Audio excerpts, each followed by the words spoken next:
Let's go. His name is Andy. My name is Carter. We are so proud to be a part of the NoOffseason.com network. Not only Andy, but my stuff is also affiliated now with NoOffseason.com. We'll talk more about that coming up. But Andy, what we want to discuss today is the NFL Rookie Premiere and a few plays that you made from that premiere. Yeah, NFLPA Rookie Premiere was this past weekend. And, you know, it's very interesting, Carter. I think you can kind of get an idea from that event of what sets players are going to be printed in and kind of the market availability for certain players. And some players, this is going to be the top card for their market until like Mosaic and the other pro uniform sets come out.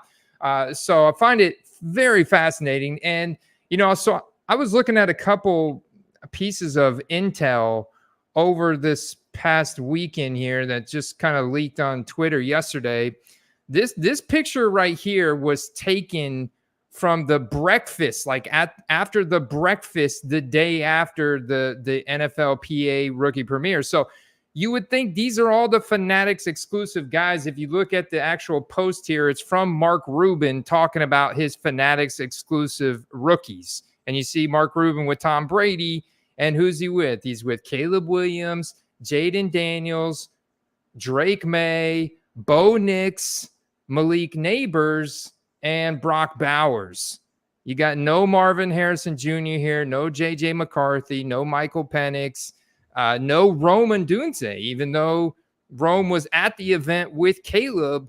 So, and if you actually go and I'll show you guys some posts that I've highlighted from Panini at the event, these guys aren't signing any autographs. They're at the event taking pictures. They are going to have an RPS first look. They're going to be printed in Panini sets, but they're not going to have autograph cards. I'm very confident in saying these are the Fanatics exclusive rookies this year. I love how you named everyone in this photo other than the two most famous people in this photo. Do you know who these other two people are, Andy? This guy with the giant head here in the middle? Do you know who that is? Yeah, it's Jay-Z. Just you can't not recognize that head right there. Right. And to the far left is actually a guy known for comedy. Apparently, he has more Netflix specials than my comedic career. The guy to the far left. I don't know if he has any other endeavors going on in his life, but he was also there. That guy. That guy. And by the way, if Fanatics was watching and they're like, man, we've been starting to watch this football card channel and we're about to buy him out. We're about to give Andy and Carter a $250K a year deal. And let's just say, Andy, they tuned in for the first time. They'd be very happy we were showing them this photo. But we misnamed Mark Rubin. That's Michael Rubin. So if Michael Rubin was watching and he was on the fence about signing a deal with us, sorry about butchering your name. We'll still take your invite to the Super Bowl party next year. But Andy, you are right. It is the Rookie Premiere.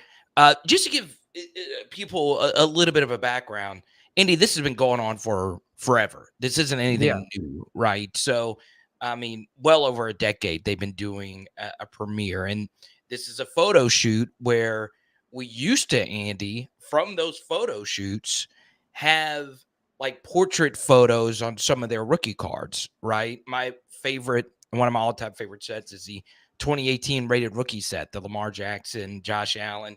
Andy, they look so happy. They're looking into the future.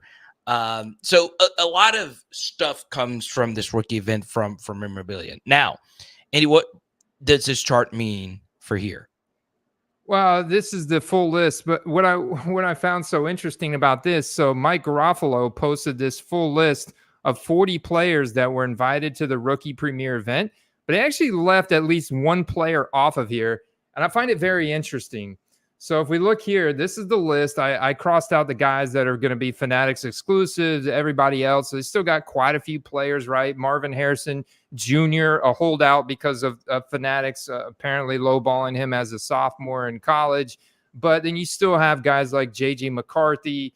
You got Brian Thomas there. You've got Xavier Worthy. You've got Roman Dunze there. You got quite a few first round players that are not going to be Fanatics exclusive, although they did get they got a good handful of really premier players this year. But this was the full picture. Look at this. Here's Ladd McConkey, one guy not on the list, published by Mike Garofalo. This guy in a Chargers uniform right here. That is one Brendan Rice, undrafted, picked up by the Chargers. Look, he's not on the list. This is alphabetical order. He's not on the list. However, he was at the event. So you think there was a phone call made by his father or somebody in the league that said, you guys got to get this guy to the rookie premiere event. He's got clout. This is almost like it's more important to who you know versus like your talent. Like, for example, here's Luke McCaffrey. I'm not saying anything bad about Luke McCaffrey. He could be fantastic in the NFL, but where's Ben Sinnott? Ben Sinnott was not invited to the rookie premiere event. He's got a higher draft capital, a better college profile, and he looks to make a bigger impact potentially in his rookie year in the Commanders offense than Luke McCaffrey. Where's he? Why did he not get invited to the event? So I find it interesting that there's a lot of like name recognition, guys that got invited to the event that wouldn't have otherwise got invited to the event had they not been related to such and such NFL player or known somebody that had an in to the NFLPA or something. I like it. It's spicy. I'm guessing they got the invites because their parents are part of the NFLPA. That might be part of it. I am a little shocked that Ben Sinnott wasn't there when you look at his underdog draft capital. But then again, tight ends don't get a whole lot of love in the hobby. Also, something else that's missing, Andy, are offensive linemen, right? Linemen get discriminated against all the time, which is crazy because I sold a Jordan Morgan rookie auto this weekend for a lot more. So look at this. Wait, they were already printing the cards and they were able to see it. That's awesome. Yeah, so no linemen at the event. But for the skill position players, they know who's popular in the hobby. They got the quarterbacks. They got Michael Penix there with the number 8 overall pick from the Falcons, or I think it was not number 8, but close to it. Yeah, they were already. Right? It was number 8.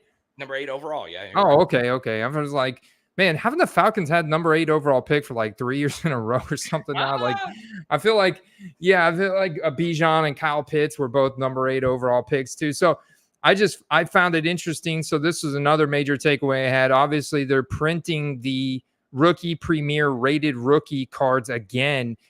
So they made a couple instances on card stock for some of the players there, and they took this video from Michael Penix. But these are the cards that get handed out to the dealers that were invited to the event. The other, high-end hobbyists that were invited to this small event. There were not very many spectators there, and so yeah, these will be coming out in the next month or so. But so that was another takeaway, Carter. The other one is that you could go on Panini when the event started. They released their photo proofs over the weekend of the players. Like, so they have their base RPS first look. So for a lot of players that are only in like Sage product or have no rookie cards, some of them have very few rookie cards. They're only unlicensed cards. And this card is going to immediately vault to the top of their market. Now, their base card is print on demand in this time period, right? And the more you buy, you can buy them in bulk. For example, if you look at Keon Coleman, it's $9.99 per card, but you can get a 25 pack for $100 that brings your overall cost down to $5 per card. And so that's what there's a lot of dealers that'll then buy these 25 packs and then grind out a small profit on eBay, selling them as a pre-sale.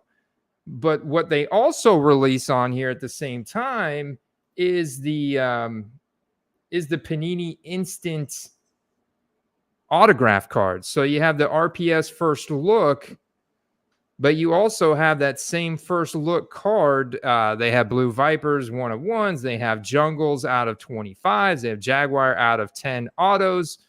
For example, Adonai Mitchell's is $75.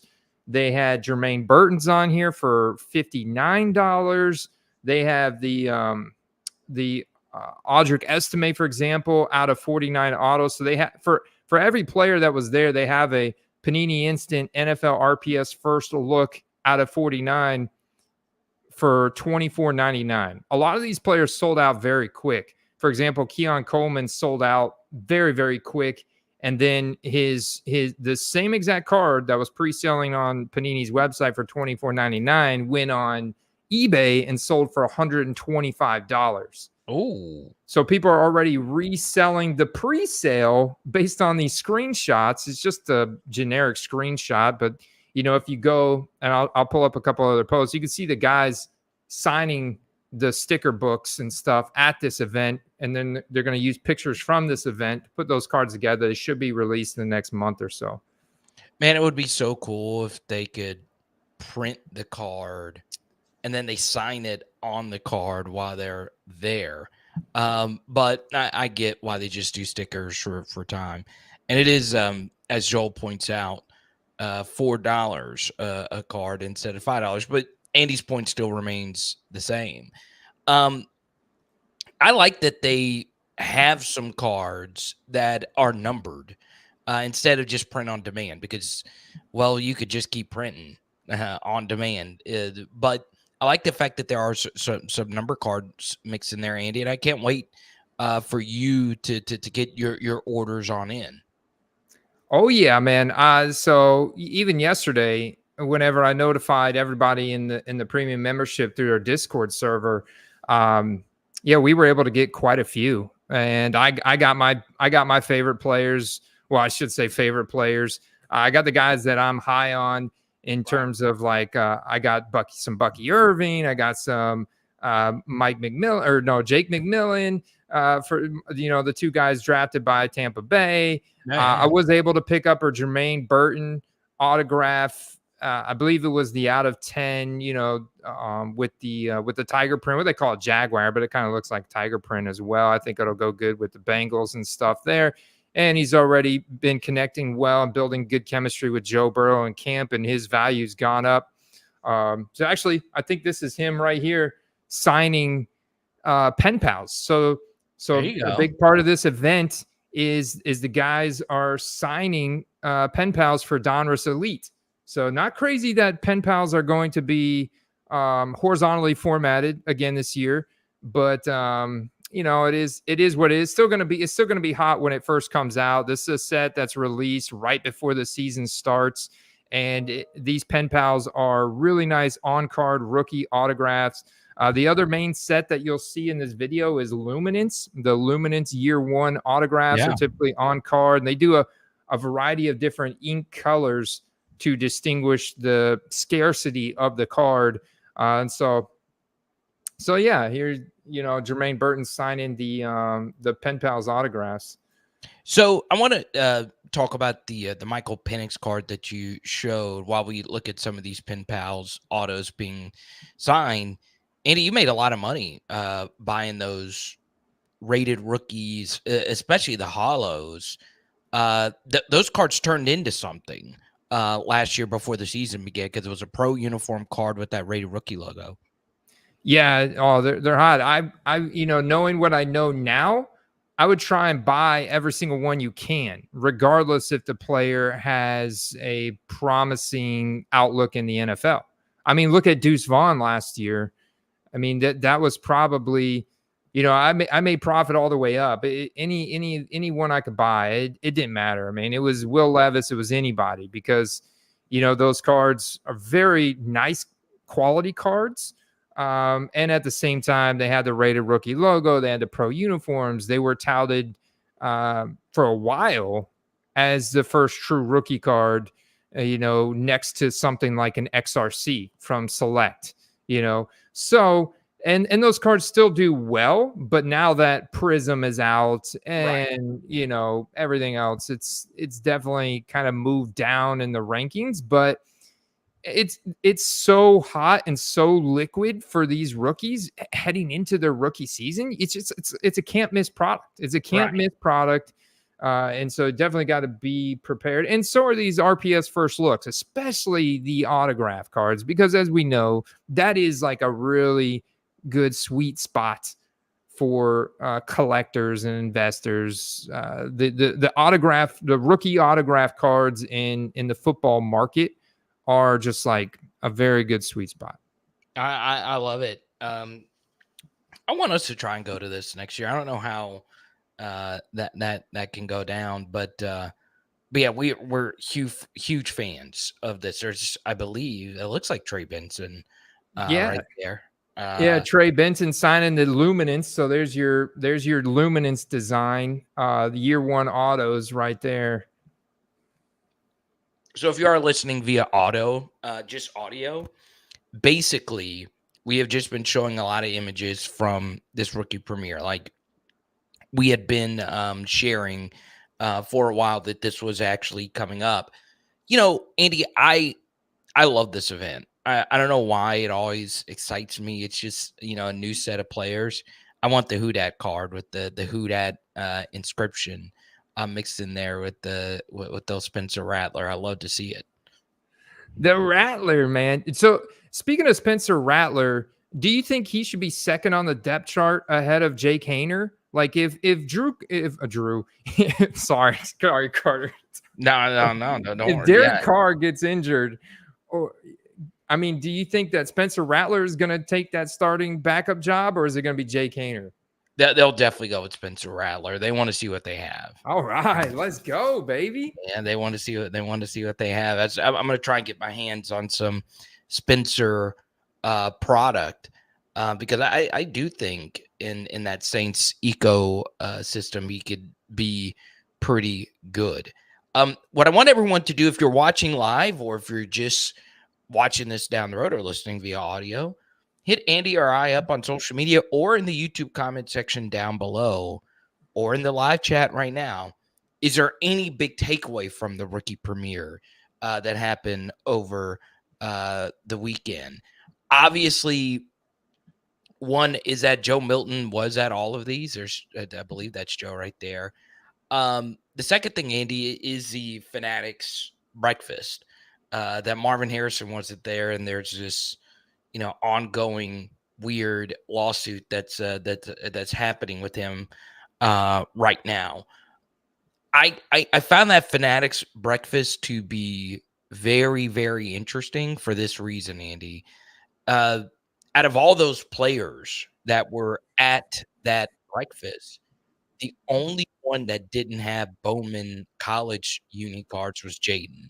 So if Jayden is like CJ, won't have like any autos in Prism next year, and he doesn't have any Bowman U autos, even though that's college unique cards. He does have a lot of Sage products.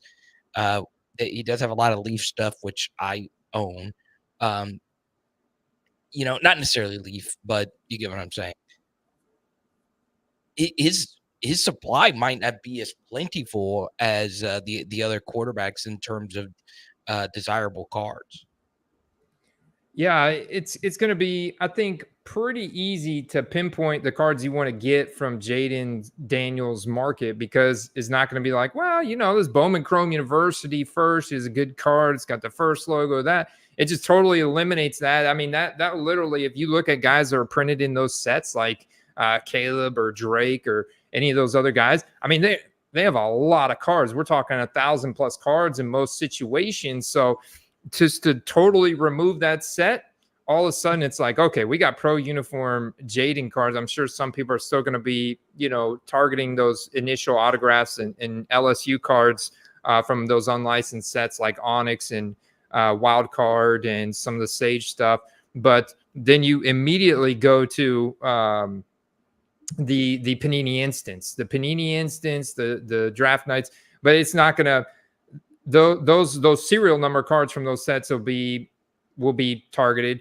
And obviously the base ones that are graded PSA 10, just based on his draft capital, the fact he's a quarterback, are going to be targeted and he'll have a premium, especially if he plays well. But then all the tops now cards that are have autographs are probably going to be worth like $500 upwards, just because of that market scarcity, for Jayden. So it definitely changes his market a lot. You look at how it's changed CJ Stroud's market quite a bit as well. So it almost be like, with the way I look at it, like CJ Stroud's market, there's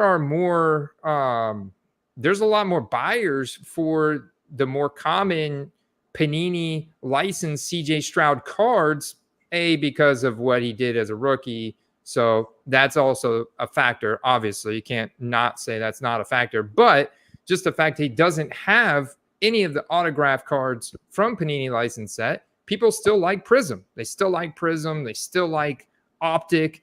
They still like these sets from Panini, Mosaic, just as much, if not more. I think a lot of cases, because the Topps Now stuff doesn't have the same kind of like, pro uniform, pro team logo type feel to it from a collection standpoint. It's really like you're buying this for the authentic autograph kind of deal. And I think it changes a lot.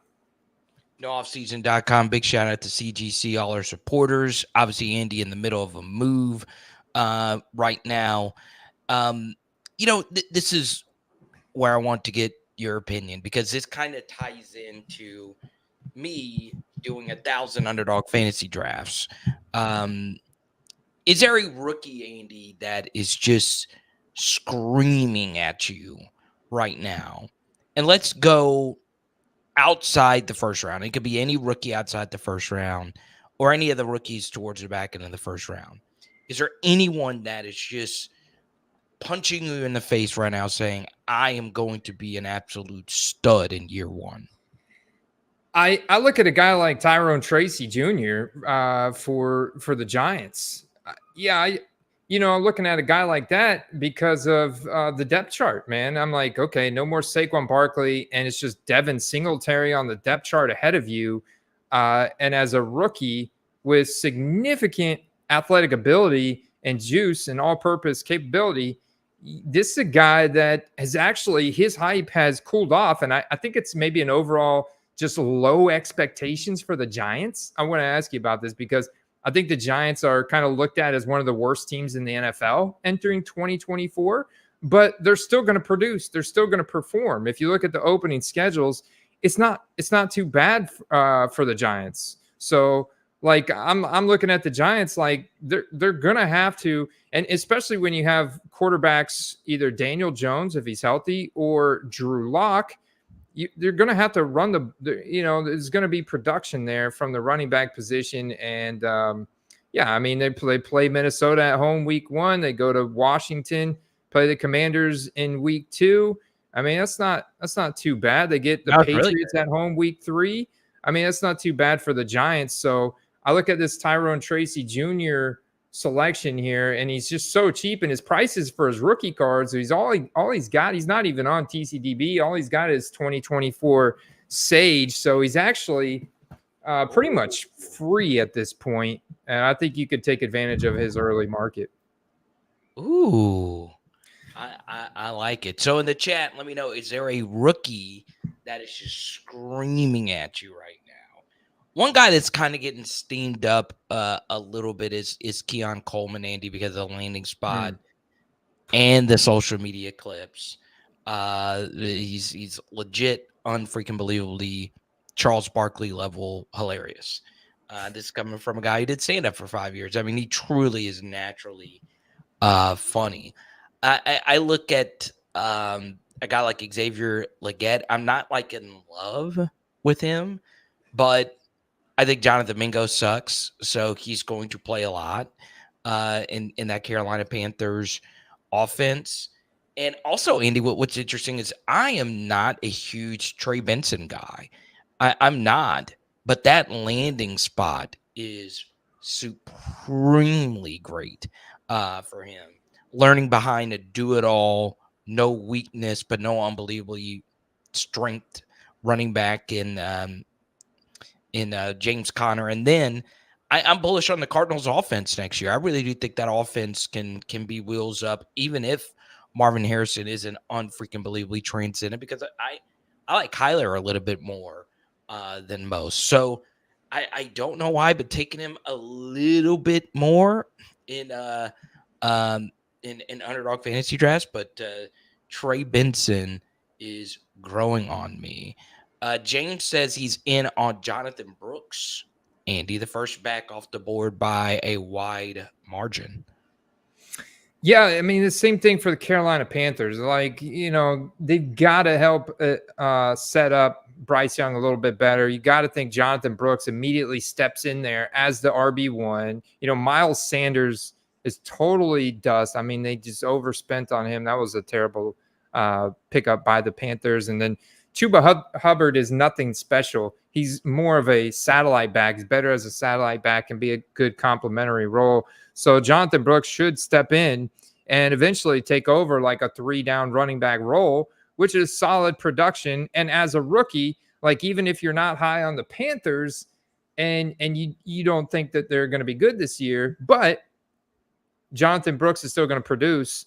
And what's cool, Carter, is right now there is a truther. There is a believer for every single team in the NFL. I can't tell you how many.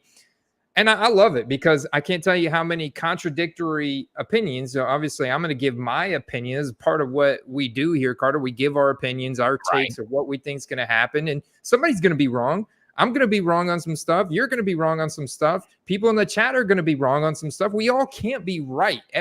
There's a truther for every single team right now that thinks every single team, and there's a possible narrative for every single player and team to outperform and exceed their expectations for 2024 right now. And I think that makes it a lot of fun in the hobby because there's always somebody out there that's interested in such and such player because right now is, hey man, everybody's on a fresh start and anything could happen week 1. I think one thing that would really help out the rookie class next year as far as like the products are concerned, and it's not really affected CJ Stroud. Everyone still, like you said, mentioned a minute ago, everyone still wants the CJ Stroud products. But, people love Puka Nacua, right? And he was a later round pick, and obviously he was in Prism, and his cards go for a lot. I mean, they just do. I am hoping that a late round QB or wide receiver, the two positions that move the needle the most, just pop off, just so we can have some autos in that next year's, Prism. Like, I mean, Puka's cards go for a whole lot. I was looking at this earlier today. I think it was a purple Prism, not even numbered. Went for $275 raw. Didn't even look that centered to me, and that's a lot of money. Is it for now he was transcendently good in the first round, but it is it's very very very interesting. Let's go to a few more comments. Family Burliner says Troy Franklin is his guy, along with our guy Gabe Davis, which is his name in the chat. His real name's Derek, my good buddy. Derek loves Troy Franklin as well, Andy, and he goes to an ambiguous wide receiver room with this college quarterback. Yeah, Troy Franklin was at the Rookie Premiere event, so that's going to be a guy that's on my radar as well. I think you still have some ambiguity. There was somebody who commented on like an Instagram post I made that's like, oh, do we really think Bo Nix is starting? I'm like, yes, Bo Nix is, come on, man. Bo Nix is going to be starting. And I love the college connection here with Troy Franklin. I mean, this is kind of like Sean Payton's stamp on this team. He's going to ride or die with these picks.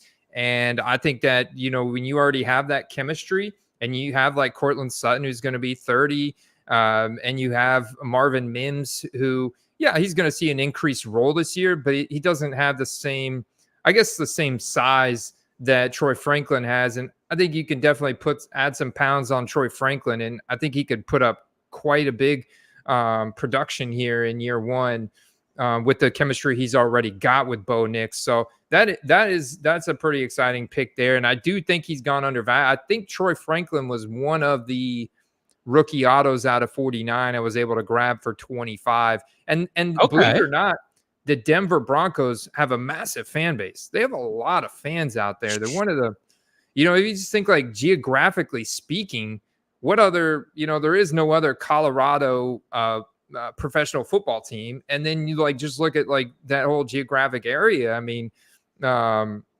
Denver Broncos are a big team, and they've got a lot of clout just from the John Elway days and stuff.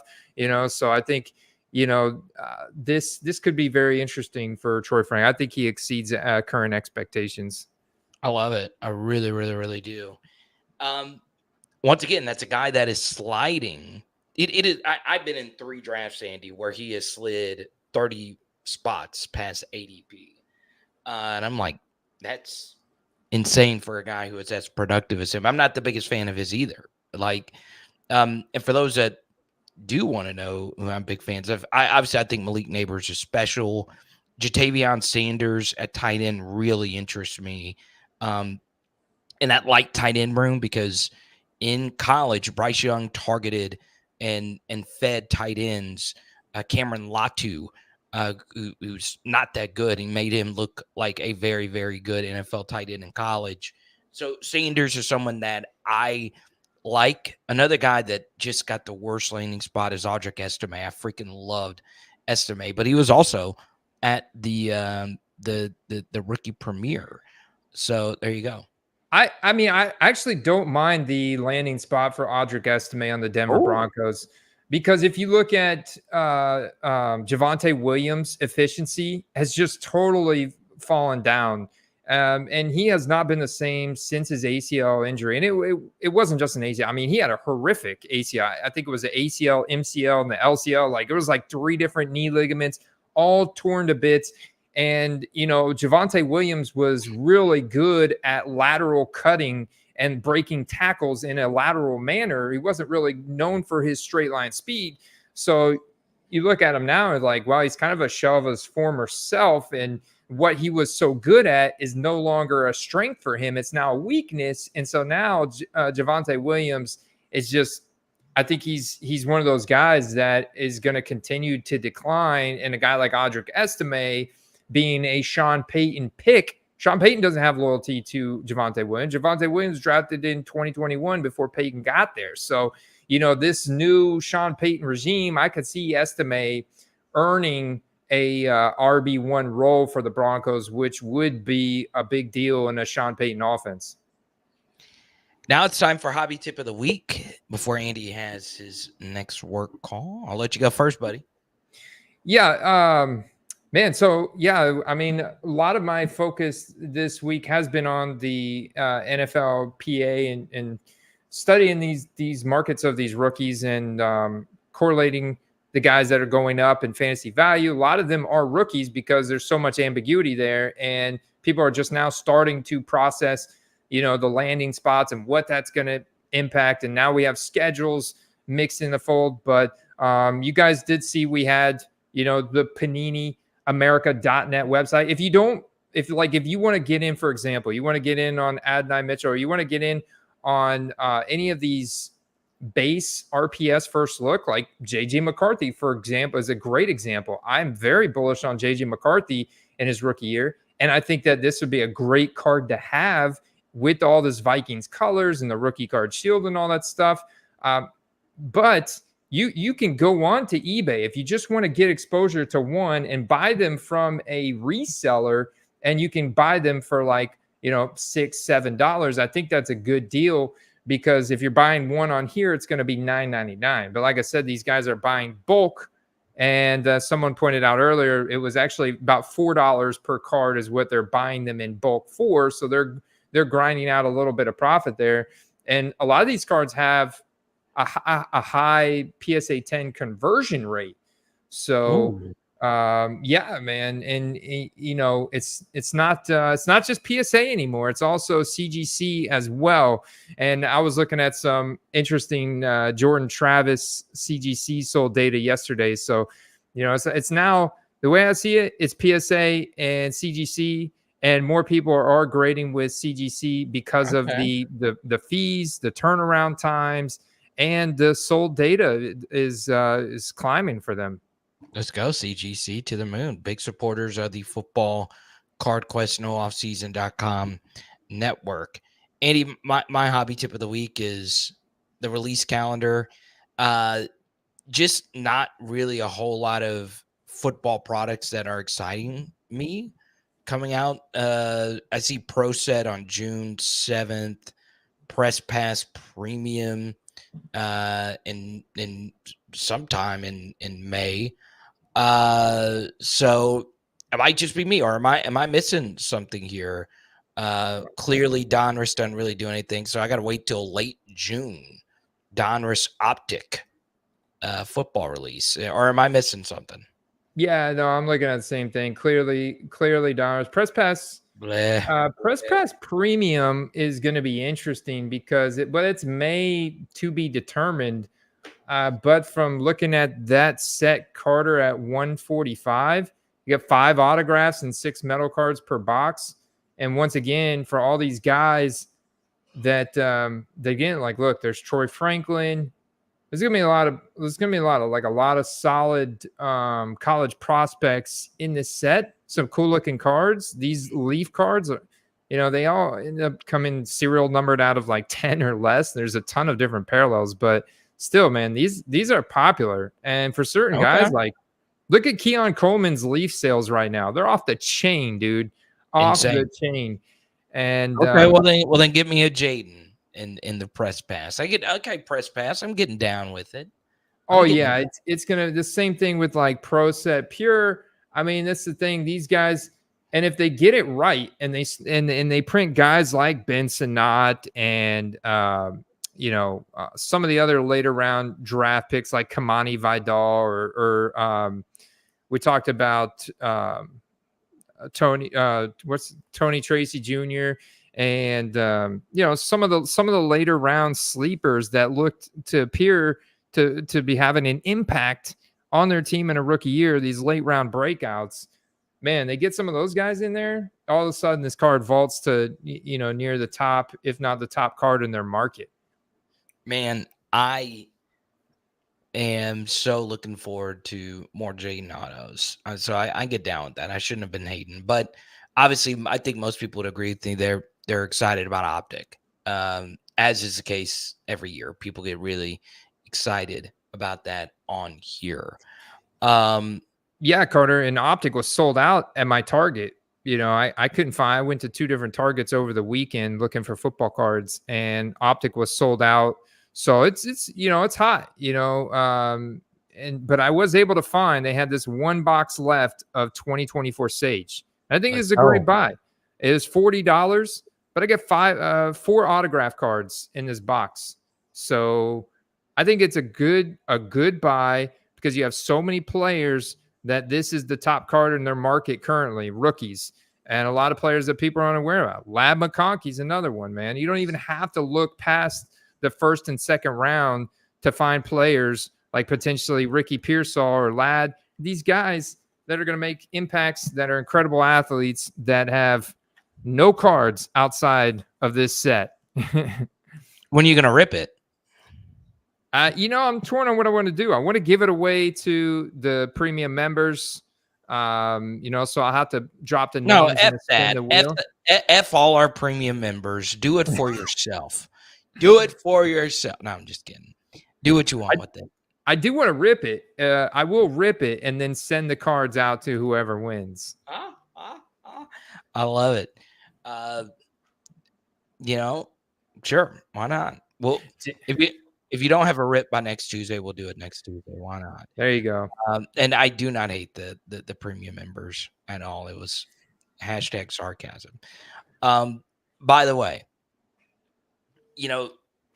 I'm excited about play of the week. I'm excited. I want to get into it because we don't have as much time as we normally do. And I will go first. And I will roll with Bryce Young. I look, you're telling me that the Houston Texans themselves would have selected Bryce Young over CJ Stroud, which is true. Did you know that, Andy? That was where they were going to go if they had the number 1 overall pick. I thought that the Panthers were going to draft CJ. I thought had it the other way around. I thought the Panthers were going to draft Stroud for a time period there. Yeah, so it went back and forth between who was going to be number 1 overall, and the Panthers went back to Bryce. And based on my info, it could just be bad info, the Texans wanted Bryce as well. And you mean to tell me, and Andy, I'll be honest, I started a show with a company called Believe. I do a Saints show 2 times a week, do a podcast. Go subscribe if you're a Saints fan. And this drove me crazy. There's another host on Believe. His name is Phil Simms. And I think you know Phil Simms is famous quarterback, used to do the CBS broadcast. And he did a ranking of the NFC South quarterbacks. And he did it the same day that I released my NFC quarterback list. And Bryce Young was ahead for me. He was ahead of your guy, Baker Mayfield. He was ahead of Derek Carr because, yes, he looked like ass last year, if we're being honest. Yes, he is undersized, and the athleticism is clearly lacking. But if anyone has ever had a worse rookie situation than him, I can make a case it was worse than Trevor Lawrence's rookie situation. I can make a case it was definitely worse than what Caleb's going to have to deal with. It was ass. Head coach who didn't want to be there, didn't give him a first-time coordinator who's never called plays before, and no weapons. Absolutely no weapons. Miles Sanders, as you mentioned earlier, is just pure dust. Offensive line sucks. Jonathan Mingo, one of the worst wide receiver picks I've ever seen. Panthers have just been whiffing on picks. And now the Panthers give him Deontay Johnson, who's decent. He's not a top 10 receiver in the NFL. I would say he's top 20. I like Jatavion Sanders. You give him Jonathan Brooks. You give him Xavier Legette. Bryce Young has got to be better next year. This is not the guy that I saw in Alabama. And I understand, Andy. I would be the first to admit when I'm wrong about quarterback evaluations. I had Bryce ahead of CJ. But what I can tell you is the Silver Prism rookie variation for Bryce Young right now goes for $31. And CJ Stroud's goes for $250. The silver photo variation, 2 sales that happened in the last 5 days. Okay. Do you really believe that there is that big of a gap between the two of them? Yes. In based on how they played last year, absolutely. CJ is better and will probably have a better career than that of Bryce Young. But the gap is too wide. The gap right there is just way too wide for me. So I think Bryce is going to bounce back, and I see a world where Bryce Young is the best quarterback in the NFC South this next year. Whoa. I don't see that world, unfortunately. No, that's what I want you to do. You think he's just ass? If you think he's just, and he was flat out dookie water, flat out hot dog water. Any phrase you want, he was bad. He was really, really bad. And visually, it did not look good. He looked undersized and all those things. But I refuse to believe that he is not at the very least going to be a Baker Mayfield level starter at some point. I really do believe it. Okay. Well, they've got a challenging start to the season here, man. They play 2 of their first 3 games are road games. Week 1 at New Orleans. Week 2, they get to play at home, but they're playing the Chargers. And then in week 3, they go to Vegas and they play the Raiders in Vegas. So tough opening 3 games for the Panthers to kind of bounce back. And I could see them maybe going 1-2 here? I mean, do you think that they're going to go into New Orleans week 1 and get that W? No, I don't think so. But I mean, I'm not going to act like my New Orleans Saints are the Chiefs either. You know, like you saw what Dave Canales did for you guys, right? Yeah, it was good. It was real. He's a real deal. The year before with Tom Brady, by the way, it was awful with the Todd Bowles, Byron Leftwich situation. What changed? Well, you had a huge quarterback downgrade, but a huge OC upgrade. Now that same guy is going to Carolina. I think Canales is going to be a lot better here with Bryce going into this next year, and I think Bryce is going to be a decent starter in the NFL. Might not ever make a Pro Bowl, but I think he'll be decent. You know, it'll be interesting. I think Bryce could be one of those guys for me that ultimately I pick up in October, November, and maybe they make a late season push when they finally start gelling really well and they finish the season strong. And then all of a sudden we're talking about Bryce in a totally different light this time next year, heading into his third year. And it's like, okay, Bryce is this real contender in the league. But right now, Carter, I look at, so this is my play of the week. I look at, instead of going draft class to draft class, I'm actually going to go Bryce Young to Tua, and people hate the way I say his last name, but I say Tagovailoa. I know Tagovailoa, however you say it, Tua.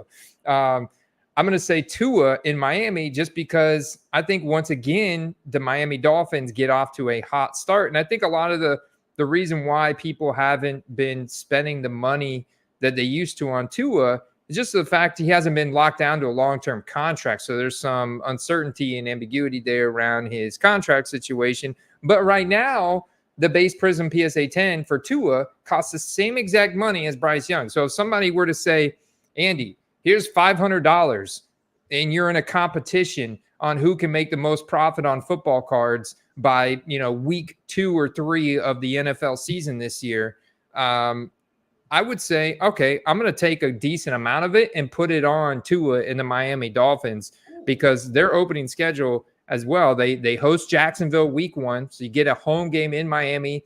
You get to bake Jacksonville out there in the sun week 1, who's coming off a very struggling 2023. And then you get Buffalo. You host Buffalo week 2. And that's a Thursday night football game. So it's not quite, they don't get to quite bake Buffalo in the sun like they did last year, but this is another home game for them. Prime time, Miami hosting Buffalo, and then week 3 they go to Seattle. So I could see a situation where Miami gets off to another hot start, and all of a sudden people start flocking back to the Tua cards again because they're 3-0. Ooh, okay. Let's get to as many questions as we possibly can before Andy has to go take this call for real life work job, and he's got to take the call because, well, we don't want him homeless. He's moving. We got to keep the job. Hector says, "Don't catch a falling knife with Bryce Young." Now I get it. Trust me. I'm doubling down on a bad draft take last year, but I'm fine with that. I'm okay. Let's see. You would rather have Bryce over Will Levis? Ooh. I like Levis's situation a lot better this year. Let me see. I've honestly not looked at any of his cards. What does his silver variation? Will Levis is cheaper than Bryce Young. Will Levis is like almost Aiden O'Connell cheap. And so then you have Aiden O'Connell. So if you look at it in a ranking, like who's got the most expensive to the cheapest silver prism, it would be CJ Stroud, then Anthony Richardson, then Bryce Young, then Will Levis, and then Aiden O'Connell.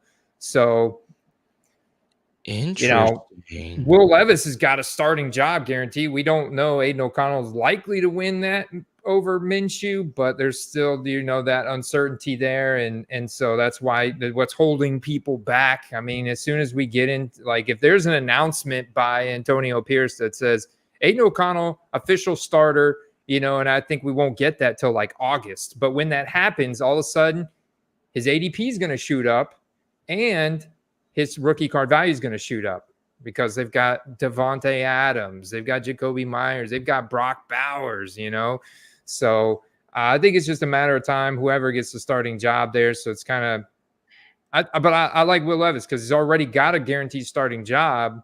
I don't think Calvin Ridley's totally cooked, even though they overpaid him. But then you put Calvin Ridley with DeAndre Hopkins, who still gets, like, if you look at the numbers last year, he's still getting the largest separation cushion in the league. And he's definitely lost some speed and stuff. The guy's 31 years old, but defenders are respecting him so much that he gets that cushion, and he's able to work. He's able to feast because of it. So, and then running back situation in Tennessee is solid, and they got new coaching and everything there this year.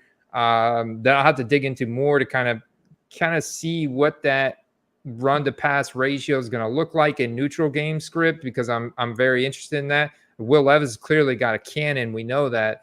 And I think your boy Treylon Burks fits into more of a gadget role moving forward, more of a Deebo Samuel type of role for him. I think would be interesting. And all of a sudden that offense is pretty dang dynamic, man. And so I kind of like this Will Levis situation just based on how cheap he currently is. And they play at Chicago week 1, widely televised game, Caleb Williams' debut. If Chicago's not sharp and fully there, I mean, Will Levis could get into a shootout against Caleb Williams week 1, and it could be the talk of the week. He has one of those 4 touchdown games. All of a sudden, you're making bank. Yeah, for a small sample, Will Levis had the largest big-time throw rate, and at the same time, by far the largest turnover-worthy throw rate. I saw a chart on Twitter about this, and that's what you want in football cards. You don't want safety. You want people making highlights. That's what we're looking for. So Will Levis, if anything, he is very, very, very exciting. Not much of a rusher. He's got some athleticism, and the man puts mayo in his coffee. So he's tough, dude. He'll hang in the pocket and take a hit to make a pass. I love it. I freaking love it. I want to shout out once again to offseason.com, CGC Cards, for all the support they give us. Please subscribe, ring the bell. Andy, is there anything else that you want to get to before we skedaddle? Oh man. Yeah, you know what? I want people to subscribe. Stay tuned. I did so last week we did a running back offseason breakdown. I put together a ton of data on wide receivers. And so the week before that, we did quarterbacks. So next week, we're going to do wide receivers, and we're going to do a high-level breakdown and then get into some weeds, because there's some really interesting market observations that I made just going through the top 10 here, wide receivers. And so I've got a bunch more guys that I'm going to analyze, and I want everybody to look forward to that next week. We want to connect with you on social media. He is FB Card Quest. I am at Carter the Power, and we'll see you next Tuesday. See you guys. Peace out. Peace. Appreciate y'all.